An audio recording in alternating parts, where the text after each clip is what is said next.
Hey everybody, I'm Mark and Jill Carlisle here with Berkshire Hathaway, but I'm doing a series where I'm talking to some of the businesses in the community, and today I'm with David Certain with VM Coffee. VM Coffee's down, if you don't know where it's at 573 Commercial Street Northeast, which is just south of Lomas and Broadway, west of Broadway, right? Yep. Yeah. So David, how long have you been in business total? Business for being 10 years. Awesome. And how long have you been at this location? This location, 3. Awesome. 3 years in this location. This is great. You know, one of the things that's, by the way, this is Jill's favorite coffee. You guys are by far Jill's favorite bean. I mean, just by far, way beyond.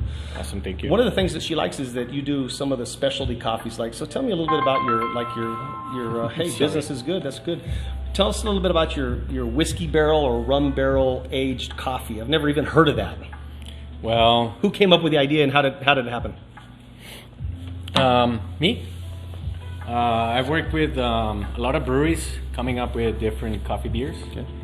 I've always been very involved in the brewery industry. I love it because beer is another one of those drinks that just has endless number of possibilities of flavor profiles. Right. And working with them into bringing a coffee with the beer and making a good round flavor profile that showcases the coffee and the beer. Sure. We did one project once with Marble with Imperial Stout. And Imperial Stout is aged in bourbon barrels. Sure. And the combination between the whiskey, the beer, and the coffee was just spectacular. That's cool. So from there I started working on how do I start infusing the whiskey flavor into the coffee. How can I bring it into to play into just the coffee without adding additives or anything like that. Sure. I don't want to just do a flavored coffee. I want to do something more artisanal, something that takes more thought behind what's going to go into the process.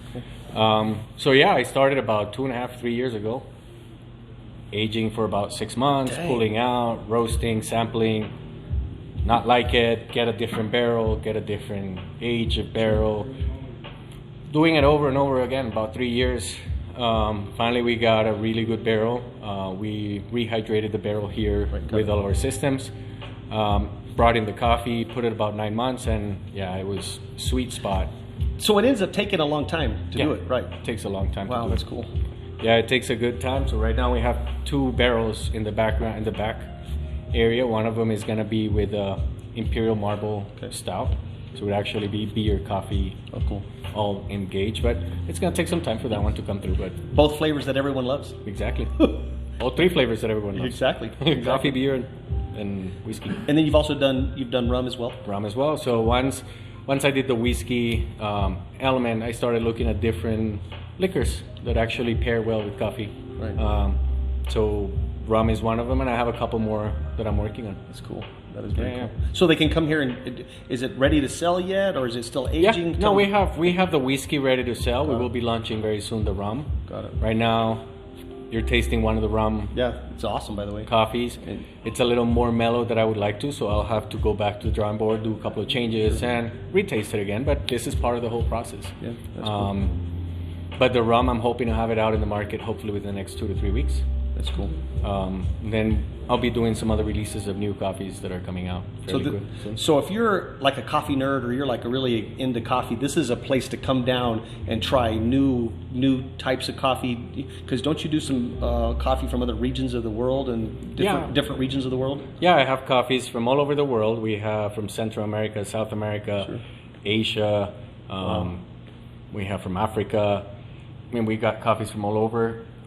Every single coffee is carefully selected. It takes long periods of time talking with exporters from the country where they're coming from, talking with the farmers, understanding how they're processing their coffee.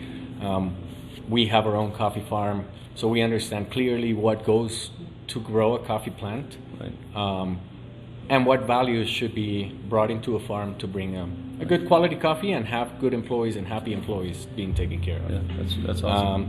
So that's always been one of my number one priorities, sourcing coffees that, first of all, people are being taken care of, the land is being taken care of, and the farm itself has similar values than what I was born and raised with. That's awesome.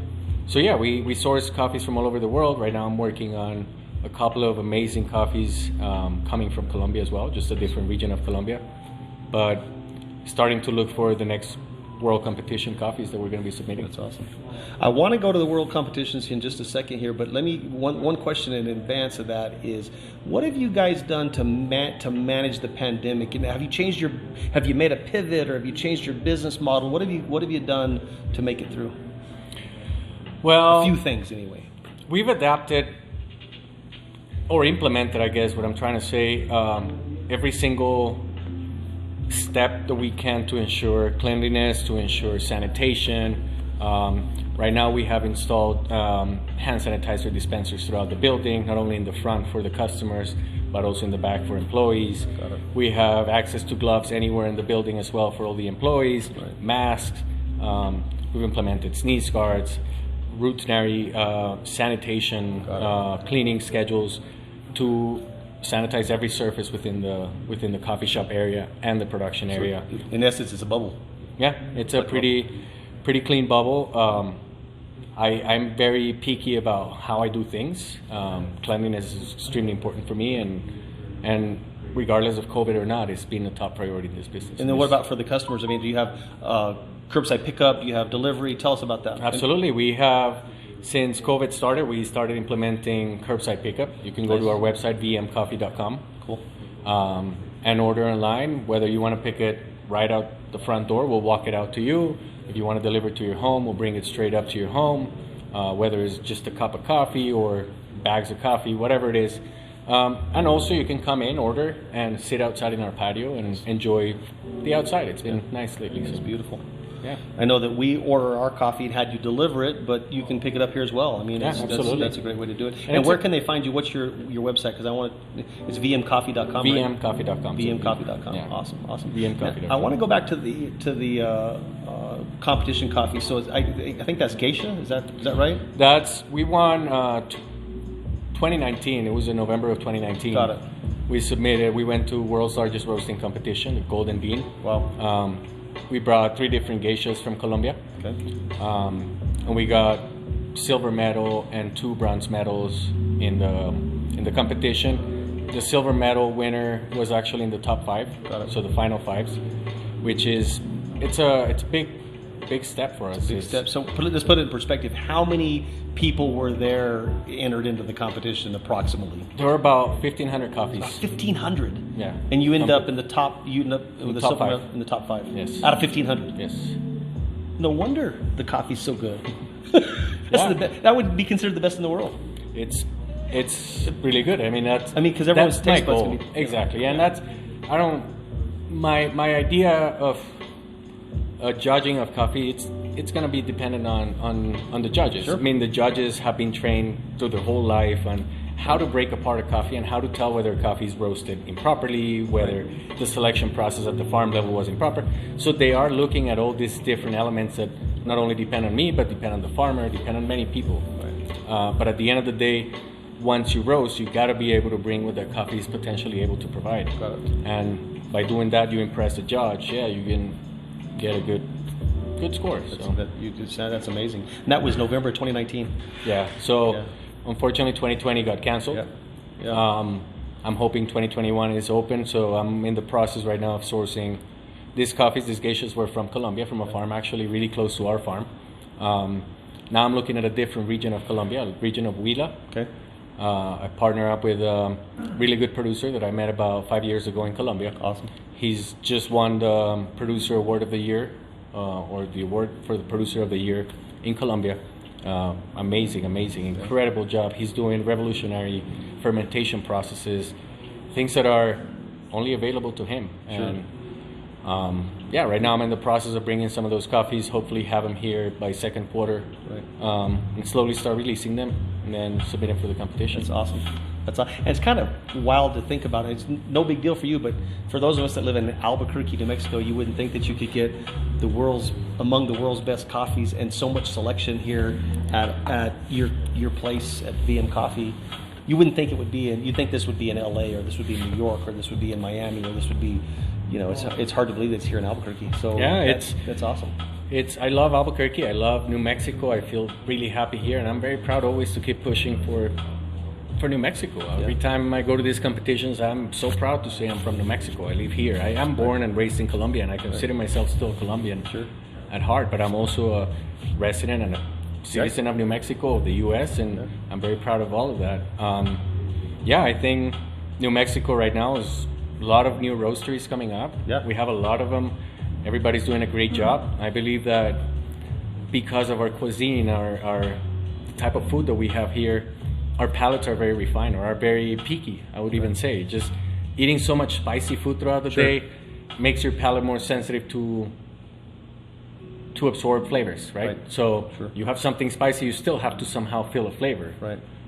So that, I think, refines palates a little bit more. That's awesome. So it's really cool to be able to be in a place like this, to have so many different lines of inspiration to be able to create good coffees. The elevation helps us too. Sure. It doesn't help from the standpoint of roasting, meaning I have to roast smaller batches, but it does help in cleanliness of the roasting. That's interesting. I wouldn't have thought that. Yeah, it's I would have never guessed that. It's the boiling point of water changes because of elevation, and that has an impact on how we roast. So. Yeah, got it. See how little I know about it. That's awesome. So again, let's go back to where can they find you? What's your address again? It's 573 Commercial Street. Yep. It's Lomas and Broadway area, just south of Lomas, west of Broadway. Near the rail yards. Near the rail yards, the old Maloof building. Yep, bingo. And then on the web, they can go to vmcoffee.com? vmcoffee.com. Got it. And I also understand you're starting a podcast. I'll promote that on my own down in this post somewhere when we get the podcast up and rolling. You're going to do a podcast. But, man, if you're looking for fantastic coffee and if you're a coffee connoisseur, if you're a coffee nerd, this is the place to come. And one of the things I tell my friends about your location here is I say, you know how the breweries have the brewery location and then they have the big window where you can see the beer being made and all that? You guys have the same thing here where you can see the coffee being processed and some of the things that we're packaging, roasting and so forth going on through the windows. It's a really, really, really awesome experience. Yeah, and that was actually part of inspiration from the brewery industry. Makes no sense. And then a big part of my ideal always with this business has been transparency. Right. And what more transparent than being able to see your coffee being roasted, produced, packaged. I put every one of our employees out there for people to see how much they care, how much they believe in what we're doing here. They don't have to worry about what's going on behind the curtains. Exactly. It's right there. Exactly. It's right there. Yeah, what an awesome experience. So again, if you know of anybody or if you want to come down and have a great experience with coffee or have it delivered, vmcoffee.com, and come down and enjoy the location here at VM. So thank you, David. Thank you so much, Mark. I appreciate it. It's awesome. Have a good one.